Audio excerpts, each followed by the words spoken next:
Support comes from Hampton Roads Community Foundation, carrying out your charitable wishes forever.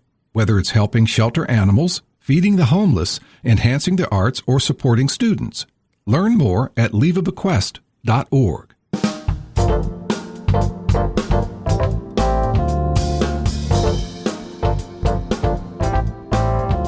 Hello, everyone. I'm Barbara Ham-Lee. It's an alphabet soup of confusing choices. Medicare, Parts A, B, C, D, G. Ooh, what's most important? What's the difference between Medicare and Medicare Advantage? Do you still need a supplemental plan to pay for out-of-pocket costs not covered? How do you decide on a prescription plan? And why are prescription drugs so expensive anyway? Lots of questions, and we have answers coming up. And later in the show, Dr. Eric Claville with his prediction on who will win the 2024 presidential race. It's all next on Another View, right after this national, regional, and local news from NPR and WHRO News.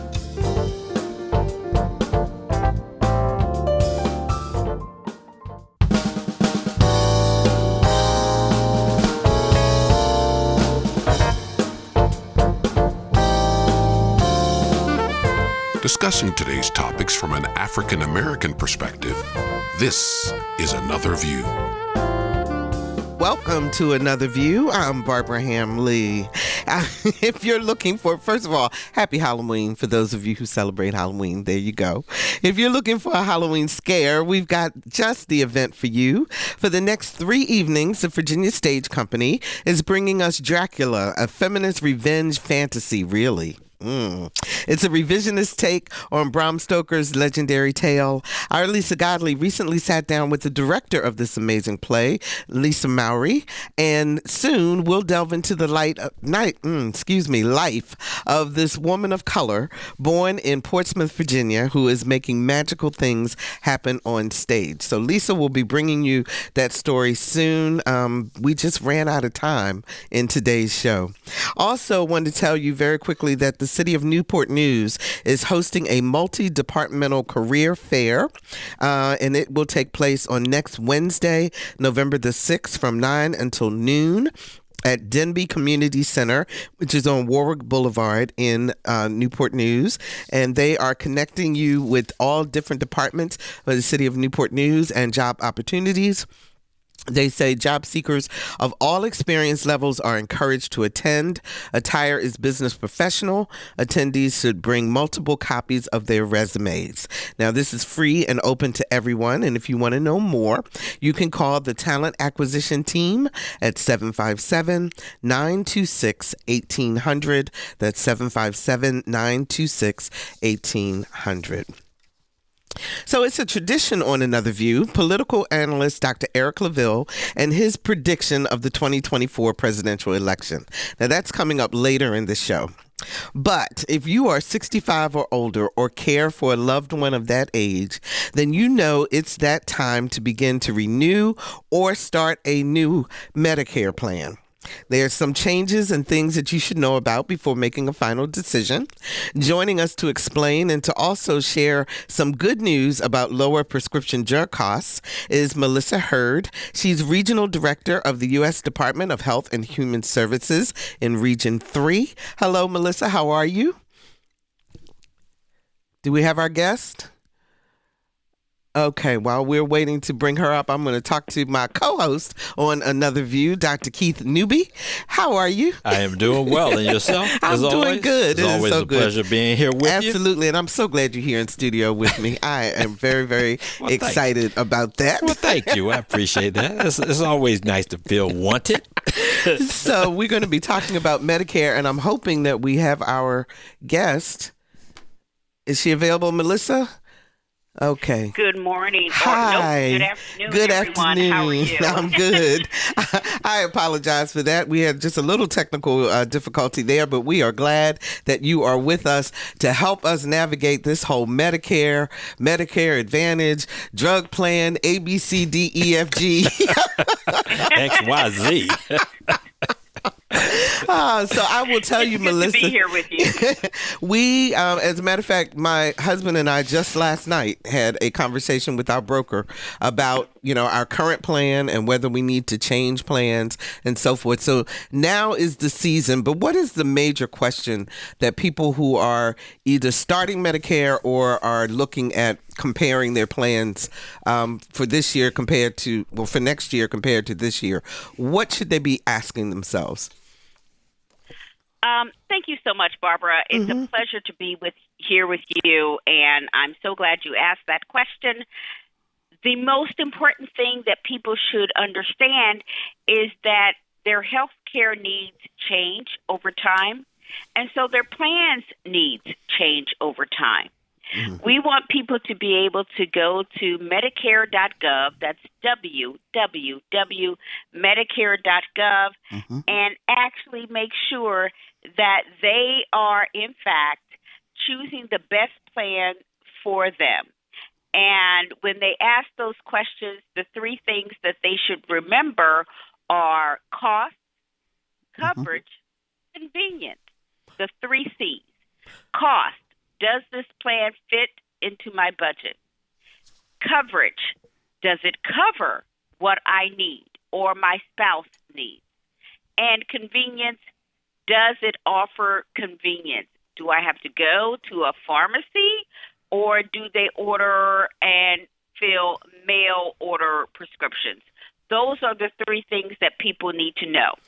And then the last thing I'll say, Barbara, is even though people are satisfied with their plan, they're like, I've been in this plan for years, I'm going to keep on with this plan, we still want them to go to Medicare.gov just to make sure that they are the plan that they have is the best one to fit their needs.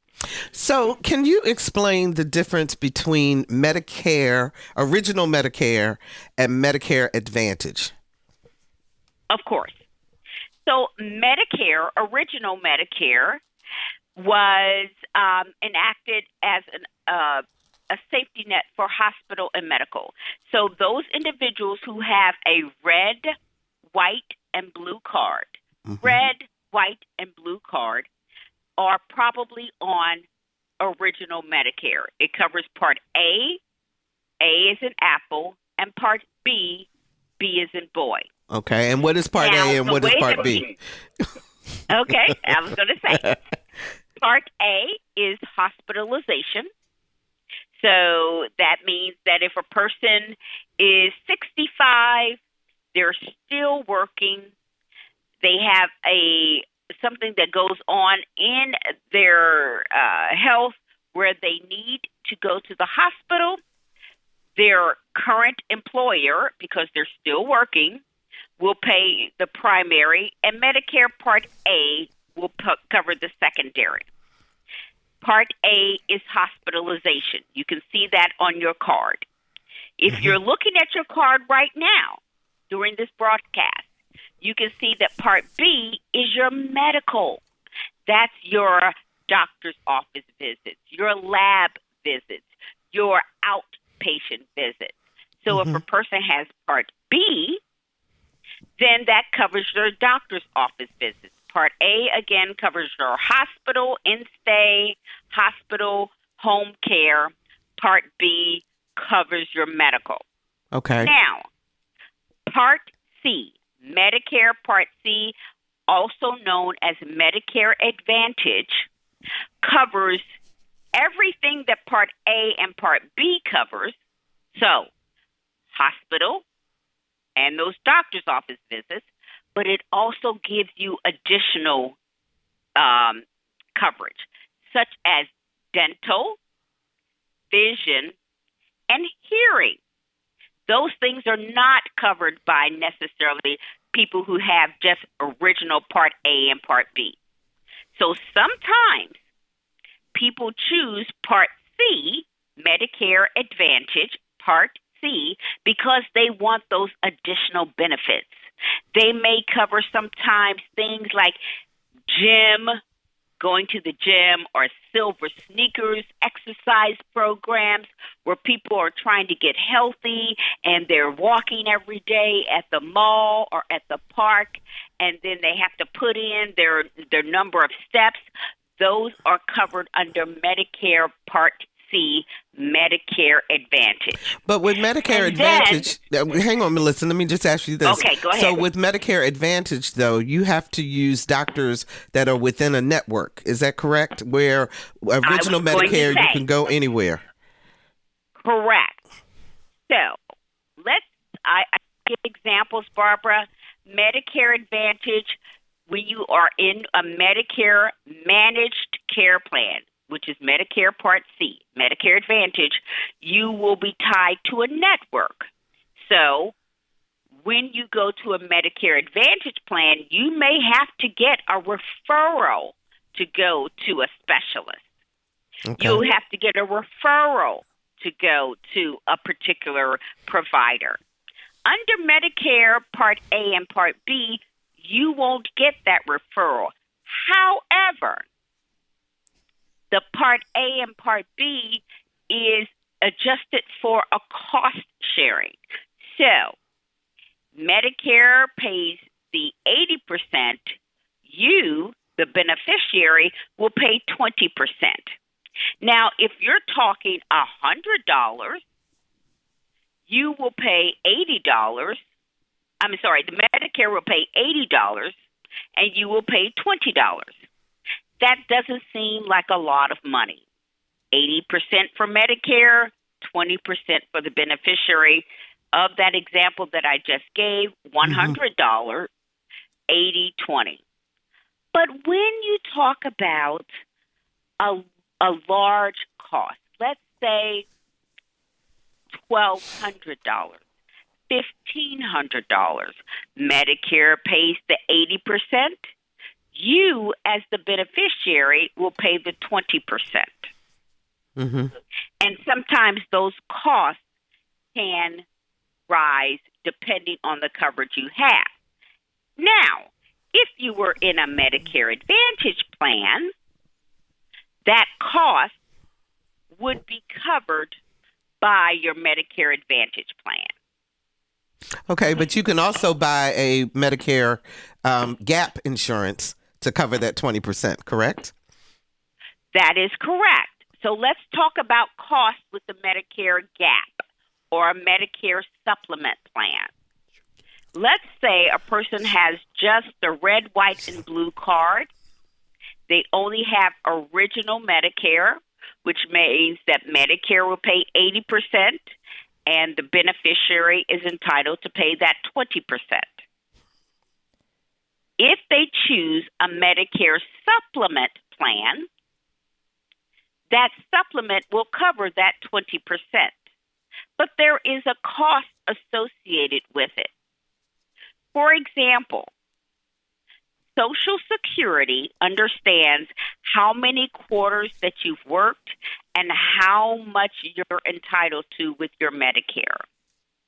That being stated, when you first are eligible for Medicare, C-A-R-E, Medicare, you go to Social Security and they say you're entitled to free Part A. That's great. But the Medicare Part B, B as in boy, your Medicare Part B is $177 per month. So you'll have to pay $177 a month. Mm-hmm. And then if you have, Barbara, what you just mentioned as a supplemental plan, you'll have to pay for that plan as well. So when I go back to that 80-20 cost sharing where Medicare pays 80 and you, the beneficiary, pays 20, that 20% may be paid by that supplemental plan. But please understand, you've already paid for that supplemental in addition to the Medicare Part B. So if you pay out of pocket up front, the Medicare Part B may be $177. It changes every year. The Medicare supplemental may be an additional $108, $105, just depending on which one you get. So now you're out of pocket maybe $200 some odd on premium each month, but be assured that if something happens, that 20% will be paid by your supplemental. Okay. Does that make sense? Yeah. Did I explain that in a way that? Okay. That makes perfect sense. But Dr. Newby wants to ask a question. A question for you. When you mentioned Hi, Dr. Newby. Hey, how are you? So when you mentioned about I'm good, thank you. Good. So when you mentioned about the 80-20 split, because the dollars that you mentioned, of course, that's still when you say, I think you said a high dollar about that. I think you said like $1,500. I said that's still low for in my world, because the patients come to the hospital, they get bills of $60,000-$70,000, for certain situations. Is the 80-20 split? Is there a cap on that the beneficiary has to pay, or is it 20% no matter what? So if it's $100,000 of the hospitalization, which is easy in most hospitals nowadays, that it could go up that high really quick. Are they responsible for $20,000, or is there a cap on that?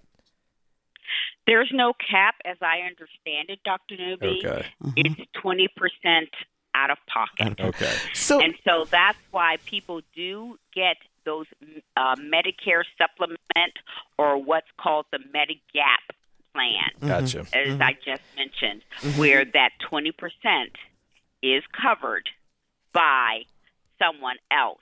By the Medicare Medigap plan. There is no interest. And so I'm glad you bring up this point, because many times people will just say, oh, I have original Medicare where Medicare pays 80% and I only pay 20%. That's why I gave the example. Sure. When you're talking $100, $80 versus $20 can seem reasonable. But $80,000 versus $20,000 that's very true. Does not seem as reasonable. So 757. It's important that people.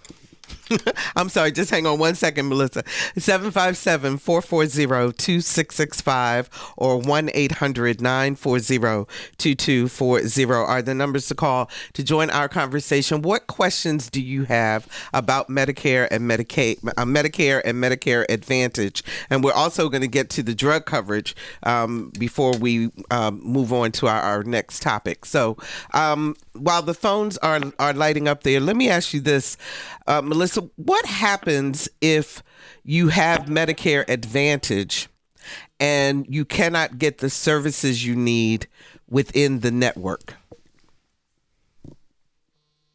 That's a great question, Barbara.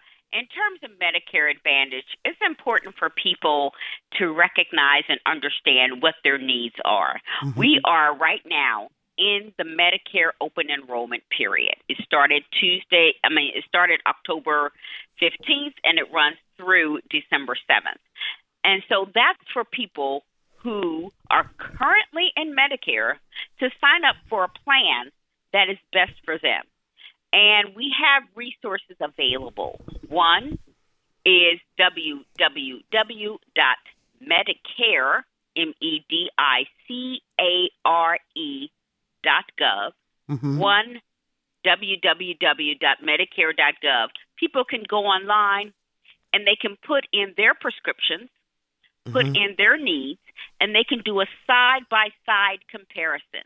So if I'm in Plan A and that plan has a prescription plan that covers my prescriptions at a $0 premium, and I want to see if that $0 premium still meets my needs, but now my doctor put me on another medication, I can put in that potential other medication even before it's filled by the doctor, put in that fourth medication, and then I put in another medication, all four of them in a particular county, let's say, for example, Delaware County or Montgomery County, where I live, and I put in how much I can pay.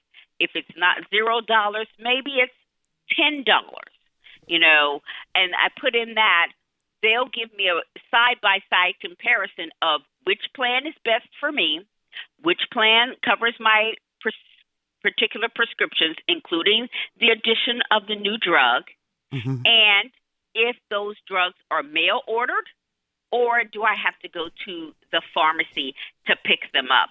All of those things are really important when you're talking about a senior on fixed income, a senior who has limited means to get out and catch the bus, a senior who just does not know if that is the correct answer for them.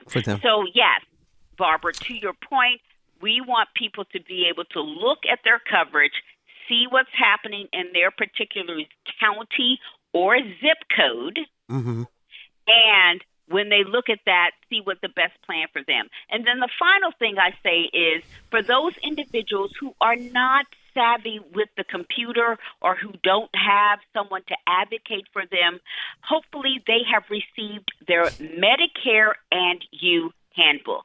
It's a physical book that's mailed out each year to Medicare beneficiaries. Those in Pennsylvania will receive the Pennsylvania one. Those in New Jersey will receive the New Jersey one.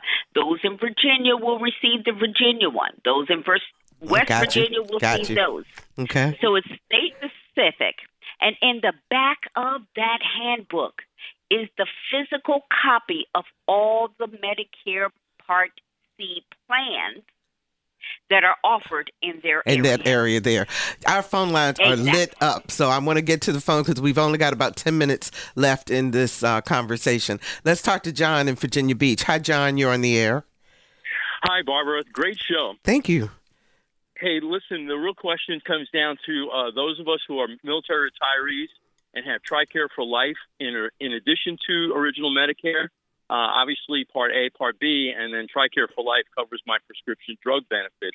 But I've seen some plan supplementals that are targeting, I don't mean to use the word targeting, but, are brought to the attention of military retirees. So that's the bottom line question. If I have TRICARE for Life, should I be looking at a supplemental plan? And I'll take my answer. Okay. Thank you, John. We appreciate the call. Did you hear that, Melissa? I did. Thank you, John, and thank you so much for your service and those of your family members who have served. In terms of TRICARE for Life, I would encourage everybody at this time to review their coverage. Even, John, if you like what you currently have and it works out for your family, there are always things that are changing. There are always health needs that change. So just go ahead and take a look at it and say, hey, just for peace of mind, I saw that nothing changed with my plan. I'm going to go ahead with this. Or something has changed in my health, in my health care needs, and I need to make sure that this is covered. Reach out to individuals with regards to TRICARE for Life. They will be able to help you. But at this time, I would just encourage everyone to make a decision to review their current coverage. Just because you're like, okay, they sent me a notice and nothing's changed, I want to make sure that nothing's changed because my healthcare needs have not changed, my plan has not changed, and I don't want to be hit with anything that's big in terms of any kind of cost sharing. Okay. So, John, just take a look and do what you need to do that's best for you and your family. All right, let's go to Patricia in Isle of Wight. Hi, Patricia. You're on the air. Hi, thanks for taking my call. So my experience with the Medicare Advantage plan is that even if it says in all the paperwork that, the care that you need is covered, the Advantage company, the company that you got your Advantage plan with, still has to approve, whatever it is, the care you need. Let's say it's physical therapy or rehabilitative care or something like that. And if they deny you that care, then which did happen to my family with my dad. And we're thinking, oh, okay, they've denied it. We'll still, we've still got that 80% coverage from Medicare, and we'll just pay the difference. We were told we lost everything. They said, no, if they deny the care, that meant the Medicare thing was denied, and the Advantage portion that was the supplemental was denied. We did a lawsuit and fought it. Unfortunately, my father didn't get the care. He died in the process before we won that battle. I'm sorry, Patricia. I hear what you're saying, though, and I want to give Melissa. We're almost out of time, and I want to give Melissa a chance to respond to you. Thanks for the call. Thank you, Barbara. First, let me say thank you, Patricia, for being transparent, and I am so sorry for the loss of your father. That being stated, I also want to let you know that you have options. You have an option to appeal the decisions by Medicare Advantage. And if the Medicare Advantage doesn't cover what you need, then definitely look into the appeal rights. You mentioned the 80%. The 80% and the 20%, again, is only for original Medicare, that original Part A and Part B. If you are in a Medicare Advantage plan, Part C, then those cost-sharing changes. They cover everything that Medicare Part A and Part B should cover, but they also require recover additional benefits. So if that was the case, you can definitely appeal, go back to that particular plan, and I don't know if you've already started the paperwork on this, but definitely understand or reach out and say, I don't know why my father was denied this particular coverage, because he definitely needed that. The only thing that I would say in conclusion, I know Barbara said that we are closing, is that you reach out to your Virginia SHIP, the Virginia SHIP, which is also the VICAP, Virginia Insurance Counseling Assistance Program, and those individuals are there to make sure that you have what you need and that you are able to get information and also resources, so that you're not in a place where you are trying to figure it out on your own. They connect you with resources that are there for you. Let me give you that number. It's toll free. That number is 800-262-4012. And again, Patricia, that's 800-262-4012. The bottom line is here, and I'll say this as a closing, Barbara, that the HHS is here to enhance the health and well-being of all Americans. All Americans. And we want to make sure that people have the resources, they have the information, they have what they need to make informed choices. So, Barbara, I want to thank you for this time. I welcome the opportunity to come back on your show. December 7th is a long way away with regards to Medicare open enrollment, and now we're going to be going into the ACA marketplace enrollment, and Virginia has its own exchange. So I would be more than happy to come back and talk about that as well. We will do that, Melissa, because obviously this is a topic of great interest and importance. And normally we would have devoted the hour, but since we're in this time where we're trying to to manage this and also what's happening in our country politically, that's the reason why we need to cut this conversation a little shorter than we normally would. But if you are willing to come back, we will do another show on on Medicare, Medicaid. Clearly, people have questions, and I also still want to get to the lower drug prices that are out there, the negotiated drug prices that you all have done that will go into effect in January too. So thank you very, very much. And when we come back on Another View, Dr. Eric Claville joins us with his Claville Report prediction of the outcome of the 2024 presidential election. Stay tuned. Another View will be right back.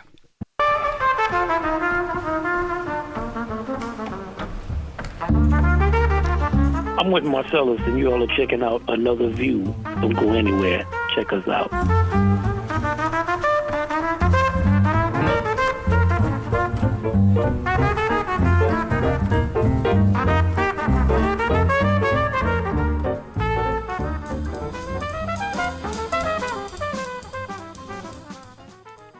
And welcome back. It's become a tradition here at Another View. Political analyst Dr. Eric Claville shares his prediction on who will become the next president, and he joins us now on the show. Hey, Eric, how you doing? I'm doing well, Barbara. And you and Keith know each other, so absolutely. Very well. And Dr. Newby, we know you are also politically astute and active. So I try to be. So but he's definitely great at what he does. Yeah, absolutely. Keep doing that. Yeah, I stick to what I know. Absolutely. But before we get to your prediction, though, I want to talk about a couple of things that are happening, because things seem to be heating up a little bit, and they are. As people are considering Tuesday now, because let me start over. Early voting starts in Virginia tomorrow. Saturday. Yes. So that's the last day to do early voting. In-person early voting, yes. Okay. We know that in Oregon, the ballot boxes that they were using to collect ballots were set on fire. Correct. Governor Youngkin got a reprieve from the Supreme Court yesterday, where he was in the process of removing people who are not citizens from the rolls. There are others who say that there were people who actually are citizens that have been removed from the rolls. You know, if you hear all of this, convince us still why it is so critical that we go to the polls. Barbara, I think that's enough, right? You would think that's enough. Every vote's going to count this election. You have some precincts that's going to, less than 1% is going to decide who wins that precinct, right? So we've had very close races before, and this is going to be the closest national race that we've seen in a very long time. So every vote does count. If you go back to what you mentioned, the ballot boxes in Oregon that were burned, that's 3 ballot boxes, were set on fire. And of course, they have a suspect that they're looking for. In addition to that, there are some cross messages there, but the Department of Homeland Security released their threat assessment just the other day. And in that threat assessment, they did announce that domestic extremists, they say, quote, will pose the most significant physical threat to government officials, voters, elections-related personnel, infrastructure, polling places, ballot drop boxes, locations, voter registration sites, campaign events, political parties, and vote counting sites. This is from the Department of Homeland Security, their threat assessment. They also advised that it had recently observed a rise in disruptive tactics targeting election officials and offices. And they noted, of course, that the department remained concerned about a possible increase in incidents as election day approaches. And we do see that happening. There was a report earlier by a young white male at an election site where basically intimidation tactics, against them. So we see a lot of the messaging, and we've talked about this a lot on the show, a lot of the messaging of fear-mongering that is continuing to take place. We saw it after Lincoln freed the slaves at that time period. John Wilkes Booth was actually he himself. He was triggered by that, and that's one of the reasons. If you read his manifesto, that's the reason why he killed Lincoln. If you go take a look at what happened down in South Carolina at Mother Emanuel, it was read the manifesto. That triggered them. And that violence continues to trigger individuals, or the attempted kidnapping of the governor of Michigan, right? Yeah. by the militants. These are real things. We're not making this up. These are people who are killing other people that are doing the right thing, participating in democracy. But again, it's fear mongering. It's the same tropes that we see here over and over again. So the significant thing about Oregon and in Washington is that voting in Oregon and Washington is done almost entirely by mail or ballot drop box. So less than 1% of the people actually in Oregon vote in person in those particular counties. Wow. So 60%, according to reports in Clark County, Washington, the ballots are received from ballot drop boxes, and 40% are received by mail. So the target to those ballot boxes are intentional in order to basically thwart the election in some way. So in Virginia here, if you think that your name or if you were removed from the voter rolls, what's your option between now and Tuesday? Any? You have no option. So you can't vote provisionally? You cannot vote. So if you're not on the voter roll, you can't register and vote provisionally? Are you sure? Yeah. Really? I mean, basically, based upon the ruling, they received a stay, which means that those individuals who are off the roll cannot vote on election day. Wow. I thought everybody was able to get to at least not if you're not on the roll.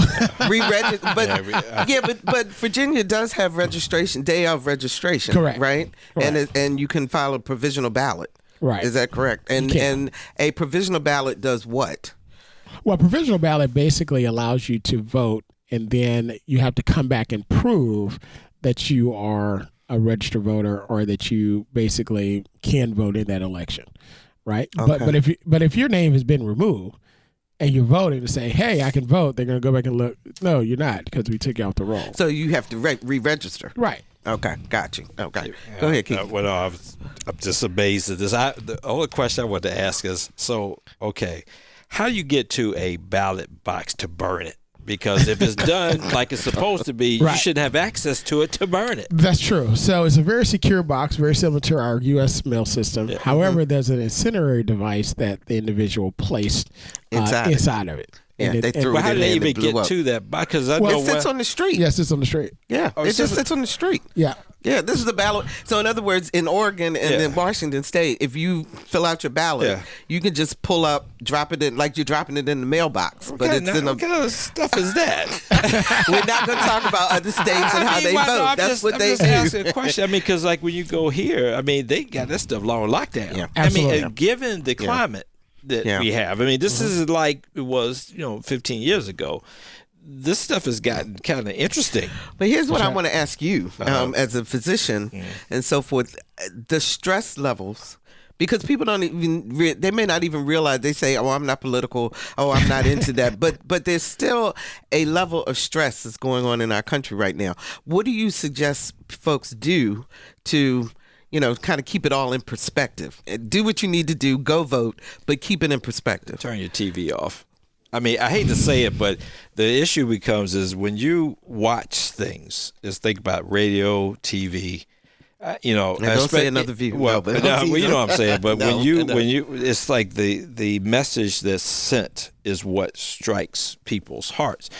And if you're not looking at anything, and I tell people all the time, I even tell my daughter, she gets in that social media mode and she tells somebody she gets, I said, then turn it off. I said, why? I mean, it sounds simple, but for at least to now to after this election, once the election's done, it's done. Yeah. Mm-hmm. So, just get past that. But I tell you, just don't watch things that trigger your emotions.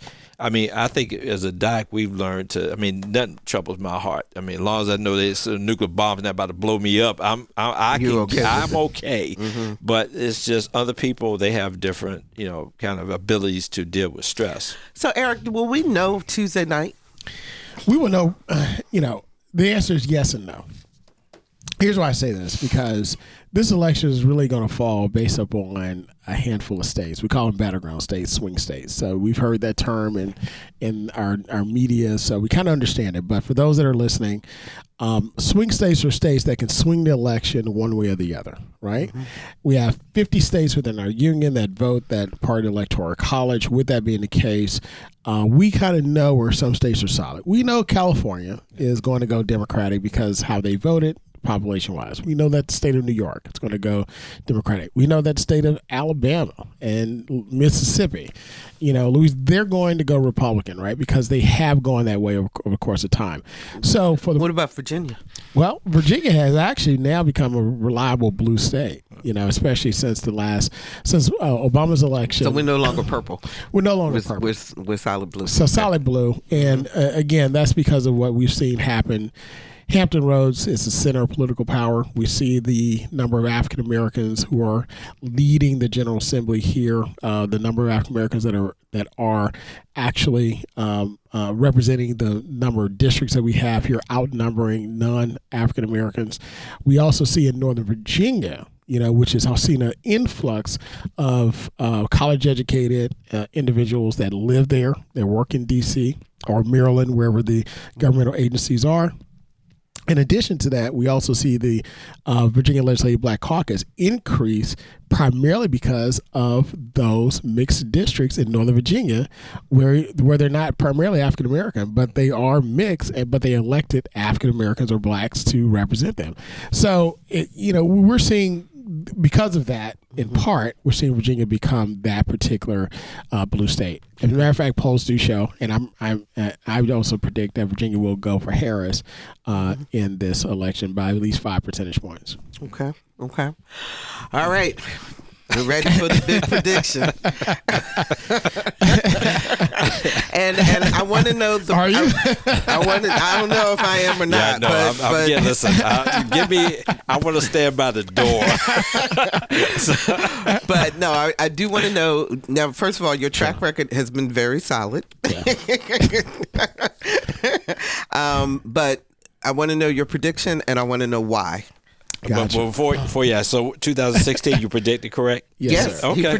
He predicted Donald Trump. Okay. All right, go ahead. And then 2020. And 2020. Yeah. So here's what we're looking at. Before Harris came into the race and Biden dropped out, I had Trump winning the election because of the momentum that he had. There was just no momentum behind Biden. And this is not because of his policies, because I want us to understand the Biden administration, post-COVID, brought the United States. We were supposed to go through an economic recession, right? We were supposed to go through a collapse. None of that happened, and that's because of good public policy and common sense legislating, which helped us not to go through that. Which, if you think about it, if that would have happened during the Trump administration, then we wouldn't have been at that point. But I mean, we all remember. Well, maybe we don't, and that's one of the issues. We don't remember Sharpie Gate, where it was predicting that the hurricane was going to go one path. And at that time, President Trump, took a Sharpie and said, no, it's going to go over here to Georgia. Right. And I'm like, what? So, people just call it in. Oh, it's a hurricane. They're like, no, it's not. This is the pathway. People forgot about Sharpie Gate. People forgot about, COVID. Just put bleach, inject bleach into your lungs, right? And at the time, just a cringe of just the medical officials, like, oh my God, what is he saying? Mm-hmm. You can, put some light in there, whatever case may be. And people taking hydroxychloroquine. Yeah. Taking that stuff, the stuff that you use to clean your fish tank. Yeah, and your horse. There was like a horse pill. People taking it and they were dying, but people were listening. So there are so many of those moments that I think people forgot about, right? I did. Right. I mean, but it impacted our everyday lives. It was just 5 years of chaos. It really was. And then, of course, it culminated with the unfortunate incident of what's called J6 now, of the insurrection on our Capitol to stop our election process, our democracy. We never saw that before. And it was all because of misinformation. It was all because of fear-mongering. It was all because of that. I mean, we've seen the videos. 3 people died. They were killed, assaulting police, the whole nine. We saw that, So that's what, a lot of people fear could happen again. And then in the Biden administration, we saw common sense legislation. We saw, come, and even we saw a lot of bipartisan support for legislation, including on the border. But again, it was stopped because at the time, candidate, who was going to be the candidate, Trump, was like, no, don't do it, to give Biden a win. So we see all these things happening behind the scenes and in front of us, but yet and still, we see this election at a statistical dead heat. Yes. Right? It is tied. Now, when Harris came into the race, and we talked, it's funny because the radio show that I do on our neighboring station, WNSB Hot 91 Solar VA, I did a show at 12:30 talking about, basically what, Biden, would he stay in, that type of thing. At 1:05. That's when he decided. He dropped out. So I was like, perfect timing, right? But with it, so there's a lot of luck that comes into what we do with the analysis, so there's luck that's there. However, as we move forward, right now, according to BBC News, when we take a look at the election itself, it says Vice President Harris has a slight lead over Trump in national polling, which she does. More of a 48, 46, 40, 49, Still 47. within the margin of error, right? Still there. However, the swing states are very tight. Of course, we see Trump leading in Arizona, and I suspect he's going to win Arizona, leading in Georgia, North Carolina, right? I do suspect him, and also leading in Nevada. And Harris leads in Pennsylvania, also Michigan and Wisconsin. Now, all of these states are within the margin of error, right? Mm-hmm. With the leading Republican candidate for governor of North Carolina, I suspected that that Harris would basically lead in North Carolina. But, again, all politics is local. Mm-hmm. With that being the case, more than likely, their gubernatorial candidate will lose in North Carolina, and it's very possible that Trump will win in North Carolina. So we see how that difference is, right? Mm-hmm. As opposed to here, at the top of our ticket, we see where Harris would win, and also Senator Kaine, who's running as well, would win. So, again, it's one state difference, right? Right there at the border, but two totally different political ideologies, philosophies, and local politics. With that being the case, we do see where in the national polling, you're going to take a look at really Pennsylvania being that state that's going to win. Right. So Pennsylvania is going to be the deciding factor. Pennsylvania is the big prize. Yeah, I was curious. Why is that? Why is Pennsylvania out of all these other states? What is it about that state? Well, if you take a look at where Pennsylvania is located, Philadelphia, of course, is the hub of Pennsylvania, just like New York City is the hub of New York State, right? And with that, you see outside of Philadelphia in Happy Valley, it's a lot of rural area, just like in upstate New York, a lot of rural area. So when you see population move, and you look at where Pennsylvania, the state, is located, is really in the center. Because if you go above Pennsylvania, it's more liberal than anything. Mm-hmm. If you go right below Pennsylvania, you get a mix. Outside of Maryland, D.C., right. you get, even before 8 years ago, 12 years ago, you would put Virginia in that. So you kind of get a mix. So they're right there in that middle. And even if you go from left to right, from east to west, you also see the break from the Midwest to the South. Okay. So Pennsylvania is a very interesting state. And it is that bellwether. It's going to be that bellwether, I predict, at least till 2030. Right? State. So with that being the case, I think we do see Harris win Minnesota, Wisconsin, and also Michigan, right? I do see Trump winning Arizona, very east. I also see him carry North Carolina as well. Georgia's kind of in a mix. We'll see what that push is, but I could very well see Georgia going for Trump as well. And then Nevada is really that battleground where you got union workers that are there and so forth. So that's really a toss-up as well. By the way, that's the only state I got wrong in 2016, but that's the backstory behind that. But we're not getting into that. But what happens with Pennsylvania? Right now, some polls show where Trump has a 1 percentage point lead. Some polls show where Harris has a 1 percentage point lead. Some polls show where they're actually dead even. There was a surge of early voting, especially on the Republican end, where, keep in mind, Trump said don't trust early voting, right? And then even our state, it's like early voting is not good. But then in midterm, they're like, let's use early voting. It actually works, which was, again, created under the Northern administration when Democrats controlled both the House and the Senate and also the executive house. So even I voted early. It's a great way to do it. But with that, the day of the election, those votes are going to favor Harris and the Democrats because of the push to the polls. Trump is at that 48% nationally. He just really can't get above that. That's real where he's always been. So I don't think he's going to get above it now. With that being the case, I do see the day of voting going in favor of Harris as far as the advantage nationally because of the networks that exist within the Democratic Party. I do see that the controversy of the Middle East and Gaza and Palestine have tempered down a bit. Of course, with a lot of talks and negotiation behind the scenes, we don't see anything happening in Israel right now because a lot of negotiation behind the scenes. Right? So we do see that. We see gas very low. We see even eggs at $1.50. You can buy eggs $1.50 a dozen, right? So you don't see a lot of issues pushing things up to the point that would steer social issues, economic issues that would steer left and right? The race one way or another coming up to election day. I also see mail-in ballots, provisional ballots, benefiting Harris as well. With that being the case, I do have Harris. Pennsylvania is going to be the bellwether. It's going to be within 1% or less, or a little bit, maybe 1.2, 1.5%, but it's not going to be that much more. But I do see Harris coming out in Pennsylvania. And she does that. I think she wins the election. So you think she would? Absolutely. So you think it's going to be Harris? It's going to be Harris because of, again, it's a statistical dead heat. It is tight. It is extremely tight. But I do see her coming out.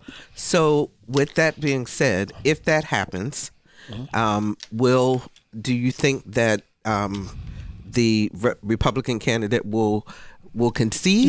No, absolutely not. So when I say yes and no, so now you have it being contested because with it being in that margin, you're going to have automatic recounts. That's going to trigger a lot of state and local electoral boards policies. Automatic trigger recount. You're going to have that recount.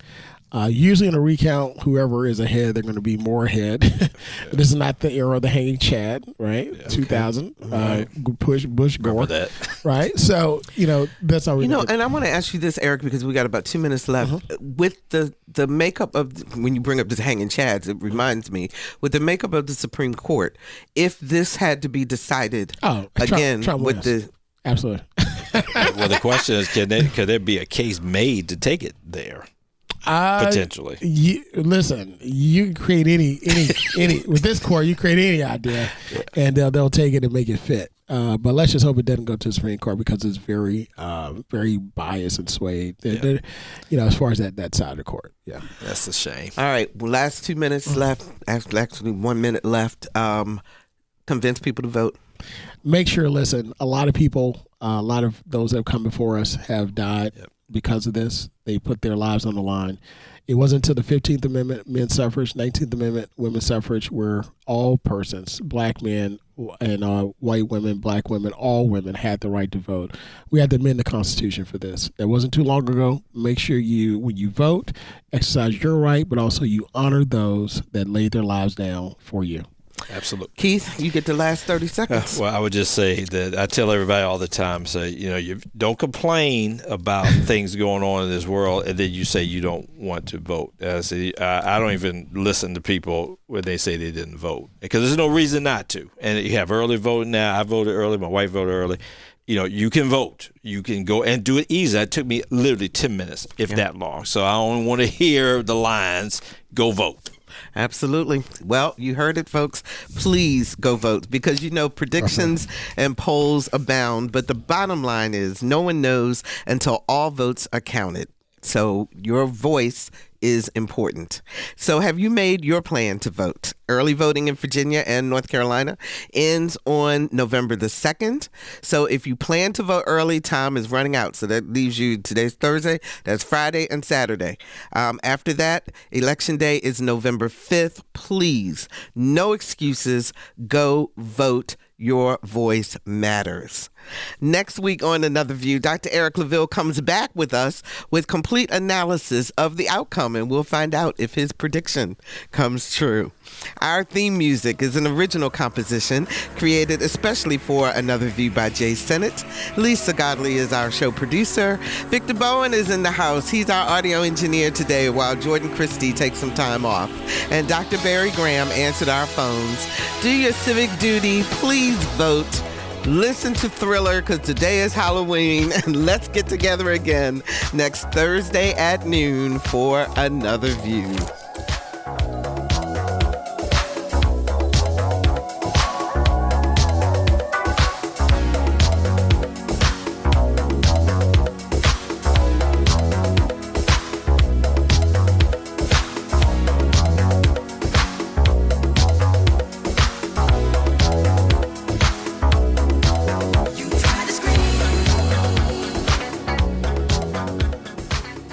Support comes from Hampton Roads Community Foundation, carrying out your charitable wishes forever, whether it's helping shelter animals, feeding the homeless, enhancing the arts, or supporting students. Learn more at leaveabequest.org.